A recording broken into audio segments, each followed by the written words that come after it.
தரிசனம் 19க்கான திவ்ய தேசம் திருவிடந்தை.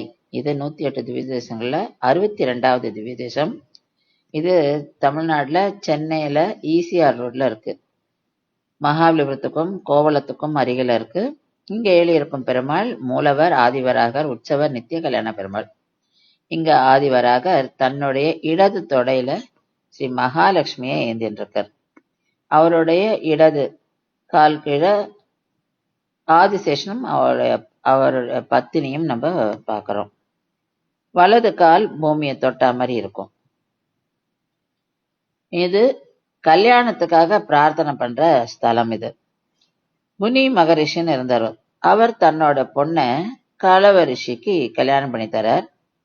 இந்த காலவ ரிஷிக்கு குனி ரிஷியோட பொண்ணுக்கும் 360 பெண்கள் பிறக்கிறா. அவளுக்கு எப்படி இந்த பெண்கள் இத்தனை பேருக்கும் கல்யாணம் பண்ணி வைக்கிறது அப்படின்னு கவலையா இருந்தது. அவ 2 பேரும் இந்த இடத்துல தபஸ் பண்றா. அப்போ பெருமாள்ல மாப்பிள்ளை மாதிரி வர முதல் பொண்ணை கல்யாணம் பண்ணிக்க. அப்ப மீதி பெண்களை அப்படி கல்யாணம் பண்ணி வைப்பேன் கவலைப்படுறதுனால ஒரு நாளையும் பெருமாள் வந்து ஒரு பொண்ணையா கேட்டு கல்யாணம் பண்ணிக்கிறார். அப்போ 360வது பெண்ணை கல்யாணம் பண்ணிக்க வரும்போது பெருமாள் என்ன பண்றாருன்னா, ஏன்னா இவ 360 பேரையுமே ஒன்னாக்கிடுற. அப்ப இந்த 360 பெண்கள் ஒன்னா சேர்ந்து ஒரே நாச்சியாரா மாறிடுறா. அந்த நாச்சியார் தான் அகிலவல்லி நாச்சியார். இவருக்கு தினம் கல்யாணம் ஆனதுனால நித்திய கல்யாண பெருமாள்ன்ற திருநாமம். அதனால இவருக்கு வந்து தினமே இங்க வந்து கல்யாண உற்சவம் நடக்கிறது. இந்த 360 பெண்களும் ஜீவாத்மாக்களின் பிரதிநிதி.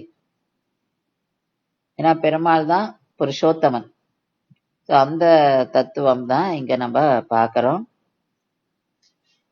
இடது மடியில தாயார் ஏந்தின்னு இருக்கிறதுனால இட வெந்தை அப்படின்ற இந்த இடத்துக்கு பேரு. அப்ப திரு இடவெந்தை, அது வந்து இப்ப திருவிடந்தை அப்படின்னு அழைக்கப்படுறது.